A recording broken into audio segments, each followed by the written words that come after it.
C'est un scénario digne d'un effondrement en direct, des villes entières désertées par une armée fantôme, livrée sans résistance aux mains de groupes armés qui avancent comme dans un terrain déjà conquis. Les chaînes d'information du monde entier s'en donnent à cœur joie, images à l'appui pour illustrer ce naufrage d'un État dont la sécurité ne tient plus qu'à un fil imaginaire. En toile de fond, une décision politique aux allures de sabotage. Assimi Goïta, chef autoproclamé du pays, a tout simplement tiré un trait sur l'accord de paix d'Alger, un pacte laborieusement construit par l'Algérie, gardien patient d'une paix fragile qui, malgré ses défauts, avait réussi l'exploit de retarder l'inévitable. Résultat, le barrage a cédé et le torrent de violence déferle désormais sans frein. Le rideau se lève sur ce qui ressemble de plus en plus à l'acte final d'une pièce déjà trop longue. L'autorité militaire s'effondre comme un château de cartes. La violence s'invite partout. Les frontières internes se morcellent. Et dans l'ombre, un vent de révolte citoyenne commence à bruisser. Le pire, c'est que, pendant que le pays se délite une coalition improvisée, l'Alliance des États du Sahel, club exclusif des gouvernements arrivés au pouvoir par la force, tente à la hâte de bricoler une réponse collective. Une opération de sauvetage qui ressemble plus à un naufrage coordonné, aucune stratégie claire, aucune cohésion et surtout aucun espoir tangible. Les experts s'accordent, ce sursaut ressemble moins à une solution qu'à un dernier spasme. Pour beaucoup d'observateurs, le scénario est presque écrit d'avance, si les colonnes armées continuent leur marche triomphale et atteignent les faubourgs de Bamako, le pouvoir en place n'aura d'autre choix que la fuite précipitée. Assimi Goïta et ses fidèles devront abandonner le terrain, laissant derrière eux un territoire devenu coquille vide. Plus d'États réels, plus d'armées structurées et aucune institution apte à contenir la tempête.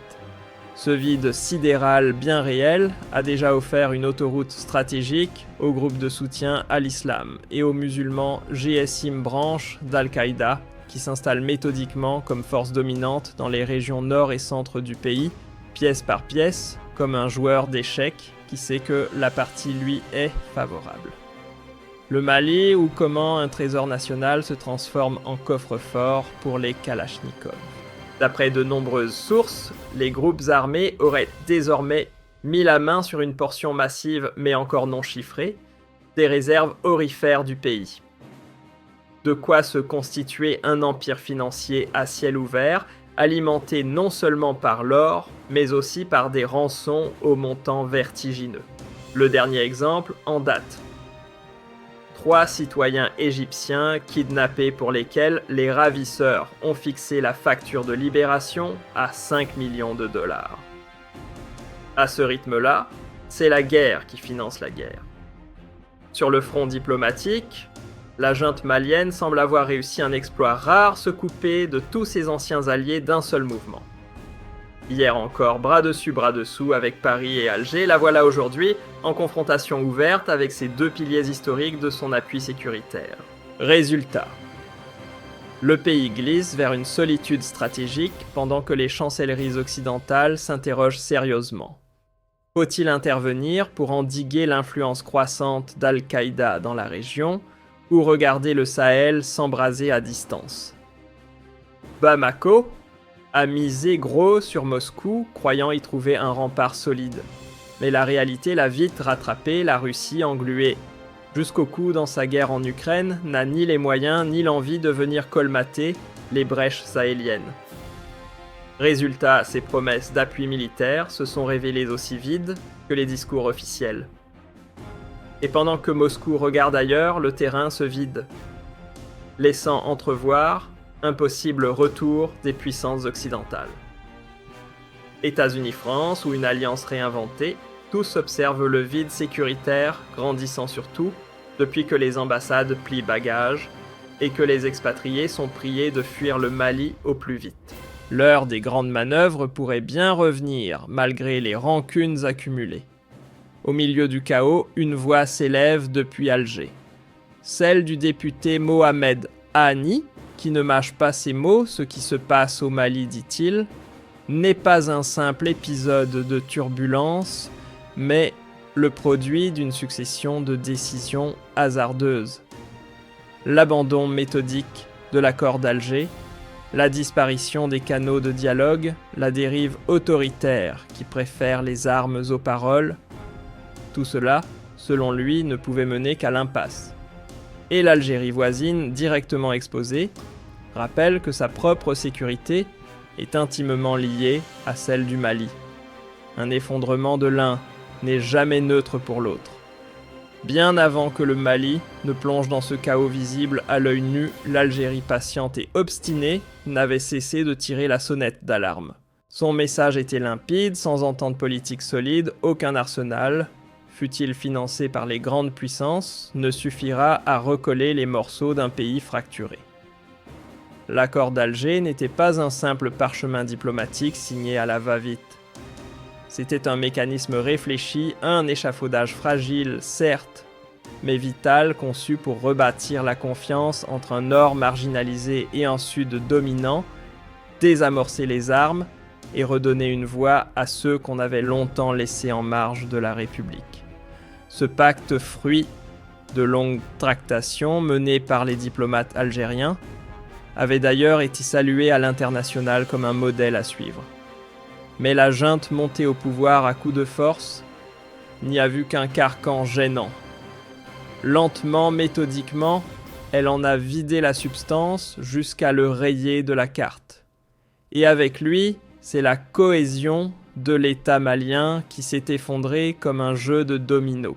L'épisode sanglant de Sombi, 30 soldats massacrés, officiers compris, dépôts d'armes pillés, bases totalement prises, ne relève plus de l'accident mais du symptôme chronique.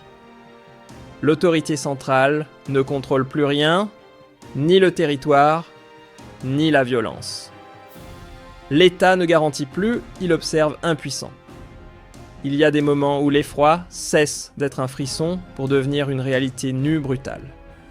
Ce fut le cas lorsque Mariam Cissé, jeune créatrice de contenu de 20 ans, a été arrachée à sa vie à Tombouctou, puis exécutée sans ménagement en plein centre de Tonka, devant des caméras et une foule impuissante.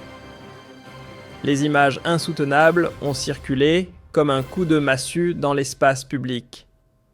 Le message était clair, la terreur n'a plus besoin de se cacher dans l'ombre. Elle marche désormais à visage découvert au cœur des villes, et elle n'a même plus peur de l'État, parce qu'elle sait que l'État ne peut rien faire. Mais le désastre n'est pas seulement dans les rues, il s'enfonce aussi dans les entrailles de l'économie. Le carburant bloqué par les groupes armés est devenu un luxe inaccessible. Le prix du gallon, désespérément absent des chiffres officiels, a pulvérisé tous les seuils supportables, paralysant tout un pays, écoles closes, champs abandonnés, ampoules éteintes, camions immobilisés, pouvoir d'achat évaporé. Et pendant que la population suffoque la junte, elle désigne des ennemis venus de l'extérieur. Une diversion bien commode, alors que le vrai problème est à l'intérieur, un régime autoritaire à bout de souffle, sans cap, sans vision, sans ancrage dans le réel. Chaque jour qui passe éloigne un peu plus le Mali de la scène diplomatique mondiale. Les avions évacuent les derniers étrangers, les ONG ferment boutique, les chantiers de développement sont stoppés net, et les capitaux prennent la fuite sans laisser d'adresse. Pour la communauté internationale, ce n'est plus un pays souverain qui vacille, mais une zone floue, explosive, imprévisible, où plus personne ne veut investir autre chose que sa prudence. Autrefois, acteur régional respecté le Mali, est désormais relégué au rang de terrain de jeu, ou plutôt de champ de bataille, entre puissances rivales. Quant à son virage vers la Russie, présenté fièrement comme un acte d'indépendance, il ressemble de plus en plus à une erreur de casting. Coincé entre ses priorités et ses frontières, la Russie, accaparée par l'Ukraine, n'a ni les ressources ni l'intérêt de s'embourber durablement au Sahel. La junte malienne, sans cap ni vision, tente désormais de s'accrocher à tout ce qui bouge, alliances éphémères. partenaire lointain, mercenaire ou promesse creuse. Résultat, un cocktail dangereux où s'entremêlent agenda étranger, milices locales, terrorisme diffus, réseaux criminels et ambitions déconnectées du terrain. Dans ce décor chaotique, l'Algérie garde la tête froide. Elle ne joue ni aux marionnettistes, ni aux pompiers pyromanes. Sa position est claire, la chute d'un voisin n'est pas un vide à remplir, mais un risque à contenir. Car les Kalachnikovs traversent les frontières plus facilement que les secours. Et les flux de population chassés par la guerre, eux, redessinent les cartes humaines sans demander l'avis des États. L'Algérie sait ce que signifie affronter le terrorisme sans renier ce que l'on est. Elle l'a combattu sans liquider ses institutions, sans sous-traiter sa sécurité à des puissances volatiles, sans vendre sa souveraineté aux plus offrants. Là où d'autres ont confondu force armée et gouvernance durable, elle a insisté sur une vérité dérangeante. La vraie puissance d'un État ne réside pas dans sa capacité à s'emparer du pouvoir, mais dans sa faculté à le garder avec justice, à gouverner avec continuité, à servir son peuple sans rompre le pacte républicain. Et aujourd'hui, l'histoire donne raison à cette boussole. Ceux qui ont cru bâtir une nation avec des bottes découvrent qu'on ne gouverne pas un peuple comme on dirige une caserne. Ce qui se joue au Mali dépasse de loin la simple agonie d'un régime militaire. C'est toute une illusion politique qui se consume, celle qui croyait que les armes pouvaient faire taire le dialogue, que la loyauté pouvait être achetée à l'étranger, que le peuple pouvait être gouverné à coups de peur. L'Algérie, elle tient le cap, elle rejette les coups d'État. Refuse toute ingérence, lutte contre le terrorisme sans double discours, défend l'intégrité des États et préserve le dialogue comme pilier fondamental. Sa force. Elle se mesure à ce qu'elle n'a pas laissé arriver l'effondrement de l'appareil étatique, la désintégration de son territoire, la dilution de son autorité. Et ce que le monde observe aujourd'hui au Mali n'est plus une crise locale. C'est le reflet d'un basculement global. Ce n'est plus une crise passagère, mais une implosion à ciel ouvert. Le Mali vit l'effondrement complet de ses structures étatiques, et le monde entier en observe la chute impuissant. Né d'un coup d'État, le pouvoir actuel se révèle incapable de garantir les fonctions les plus élémentaires d'un État, assurer la sécurité, protéger ses citoyens, faire tourner les services publics et défendre ses frontières. L'extrémisme armé gagne du terrain pendant que le centre du pouvoir lui perd le sien. Dans cette région habituée au cycle d'espoir et de chaos, ce qui se passe aujourd'hui est d'une toute autre ampleur. Il ne s'agit plus seulement de contester un régime ou de remettre en cause un gouvernement. Ce qui vacille, désormais, c'est l'existence même de l'État. Le doute s'est installé non pas sur ceux qui dirigent, mais sur la capacité du pays à rester unifié, fonctionnel, vivant. Le Mali ne lutte plus pour gouverner, il lutte pour exister. Quand une ville tombe sans combat, c'est inquiétant. Quand l'armée elle-même décroche sans tirer un coup de feu, c'est alarmant. Mais quand en plus l'économie s'écroule, que les pompes à essence sont à sec, que les écoles barrent leurs portes, que la lumière s'éteint, que les diplomates plient de bagages. Et que jusque dans la capitale, plus personne ne sait qui commande, alors là, ce n'est plus une crise passagère, c'est une mise en coma profond du système tout entier. Ce n'est pas un simple dysfonctionnement de régime, c'est le naufrage total d'une gouvernance née de la force brute. On nous l'avait vendu comme l'homme du renouveau, le militaire qui allait remettre de l'ordre, redonner espoir, tourner la page du désordre, mais très vite le mythe s'est fissuré. Le coup d'État d'Assimi Goïta, loin d'être une alternative crédible, s'est transformé en impasse politique. Le temps a parlé pas de réforme salvatrice, pas de stabilité retrouvée, seulement une descente aux enfers de plus en plus rapide. Ce qui se joue au Mali dépasse la simple tragédie nationale, C'est un avertissement pour tout un continent. Agiter le drapeau de la souveraineté pour renverser un régime, c'est une chose. Être capable de l'exercer au quotidien, c'en est une autre. Car que vaut un État qui ne tient plus ses frontières, qui ne maîtrise ni ses richesses, ni sa sécurité intérieure, ni même ses choix stratégiques? Ce discours de puissance absolue tant martelé pour justifier la prise de pouvoir sonne aujourd'hui creux. La souveraineté, la vraie, ne s'improvise pas. Elle se construit, elle se prouve, elle s'exerce sans intermédiaire ni béquilles étrangères. Et le plus ironique, c'est que ce pouvoir qui prétendait restaurer la grandeur nationale se retrouve aujourd'hui encerclé de toutes parts. Isolé diplomatiquement, rejeté par une grande partie de sa population, dépendant de soutiens extérieurs qui eux-mêmes vacillent, coupés des circuits économiques. Il ne fait pas face à un État ennemi, mais à une réalité bien plus inquiétante, celle d'être dépassé par des groupes armés plus structurés, mieux financés et enracinés dans le territoire, comme lui ne l'a jamais été. Parmi tous les choix fatals, l'histoire retiendra celui-ci comme une fracture irréversible. Ceux qui avaient entre leurs mains le dernier outil de stabilité l'ont eux-mêmes brisé. L'accord de paix d'Alger n'était pas un simple bout de papier diplomatique à encadrer. C'était une charpente délicate, mais essentielle, un canal de négociation, une feuille de route pour désarmer les tensions, un pont fragile entre ennemis d'hier. C'était aussi l'un des rares projets conçus et portés par l'Afrique pour l'Afrique, sans l'ombre d'un tuteur étranger ni d'agenda dissimulé. Ce plan de paix, l'Algérie ne l'avait pas simplement soutenu. Elle l'avait façonné patiemment avec son poids diplomatique, son expérience politique et sa crédibilité régionale. Mais à l'instant où ce compromis a été jeté aux oubliettes, un gouffre s'est ouvert, rempli non par des solutions, mais par des kalachnikovs et des drapeaux noirs. Car un accord échoue rarement par ses défauts, mais presque toujours par abandon. Aujourd'hui, le vide laissé par l'accord d'Alger n'a été comblé par rien.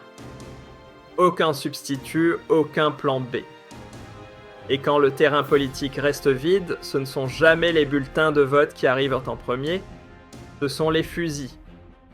Tandis que d'autres improvisent, l'Algérie reste ancrée dans une lecture cohérente de son histoire et de sa sécurité. Pas d'émotion spectaculaire, pas d'ambition opportuniste, elle parle en connaissance de cause, elle a traversé l'enfer du terrorisme, non pas en le maquillant ni en le délocalisant dans les discours, mais en l'affrontant frontalement sur son propre territoire, au prix d'un lourd tribut, sans jamais déléguer sa guerre, sans privatiser sa survie, sans effacer l'État. Elle sait pour l'avoir payé que les pactes temporaires ne rebâtissent rien de durable, que les infiltrations idéologiques ne se repoussent pas seulement avec des balles, mais avec une nation soudée. Et surtout, elle sait qu'un État qui se coupe de son peuple tôt ou tard n'est plus qu'une coquille en uniforme destinée à s'écrouler de l'intérieur. Le drame malien ne se résume pas à un échec sécuritaire. C'est l'effondrement d'un modèle basé sur 3 croyances toxiques. Imaginez que faire tomber un régime suffit pour gouverner. Croire qu'on gagne en autonomie en rompant avec ceux qui stabilisent. Parier que se ranger derrière une puissance lointaine garantit la sécurité. Résultat, Bamako s'est isolé de son environnement naturel, a scié la branche stratégique sur laquelle elle reposait et a remplacé le dialogue patient par une fuite en avant militaire. Sans lendemain. Alors que certains gouvernements naviguent à vue dictée par l'instant, l'Algérie suit une autre logique, celle de la cohérence stratégique. Ici, la souveraineté n'est ni un mot creux, ni un slogan de parade. Elle ne s'exporte pas, ne se délègue pas et surtout ne se vend pas au plus offrant. L'Algérie ne sous-traite ni sa sécurité, ni ses décisions vitales. Elle ne confond pas l'autorité avec l'ingérence, ni la puissance avec la dépendance. Elle n'a pas besoin de grands discours. Elle avance en silence, bâtie sur le long terme, et reste fidèle à sa ligne même quand les vents tournent. Ce n'est pas le vacarme médiatique qui rythme ses choix, mais une vision enracinée. Et si la force d'une nation devait se mesurer, ce ne serait pas à ses déclarations, mais à sa capacité à tenir bon là où tant d'autres tombent. Si le Mali devait transmettre un enseignement au monde, il serait clair comme de l'eau de roche, un État n'est pas un trophée que l'on brandit après un coup de force, mais un pacte vivant avec son peuple. La différence entre un pays qui traverse des tempêtes et un pays qui s'effondre ne se mesure pas au combat qui éclate, mais à la capacité de son autorité à contenir le chaos. Aujourd'hui, le Mali ne subit plus une crise passagère, il fait face à la désintégration progressive de son État. Du Maghreb au Sahel et jusqu'aux confins du continent, cet épisode devrait être observé avec une lucidité froide.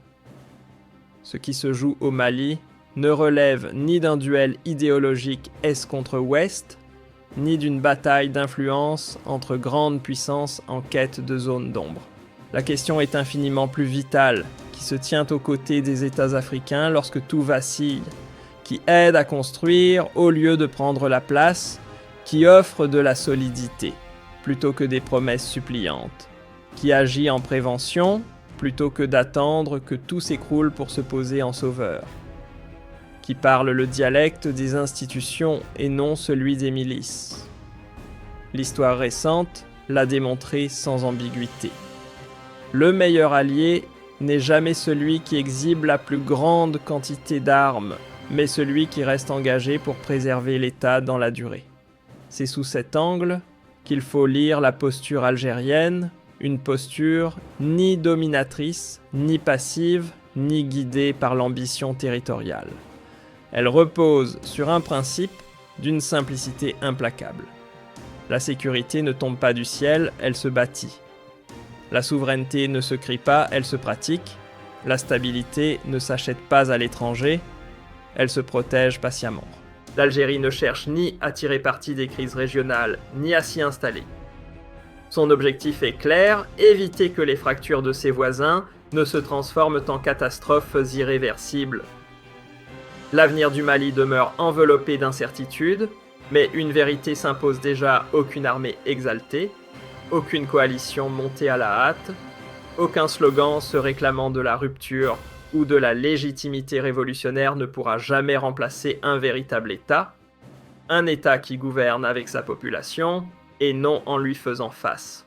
Tant que cette réalité fondamentale ne sera pas reconstruite à Bamako, l'engrenage du déclin continuera sa marche, non pas faute d'options, mais faute d'une structure capable de donner forme et vie à ces options. C'est justement sur ce point que l'Algérie illustre une constante stratégique que l'actualité rend impossible à contester. Les nations qui tiennent debout ne sont pas celles qui parlent le plus haut, mais celles qui se fissurent le moins. Celles qui survivent aux tempêtes ne sont pas les plus flexibles au mode géopolitique, mais celles qui restent fidèles à leur colonne vertébrale institutionnelle. Et celles qui deviennent des repères ne sont pas celles que l'histoire malmène, mais celles qui la traversent sans jamais renier leur identité.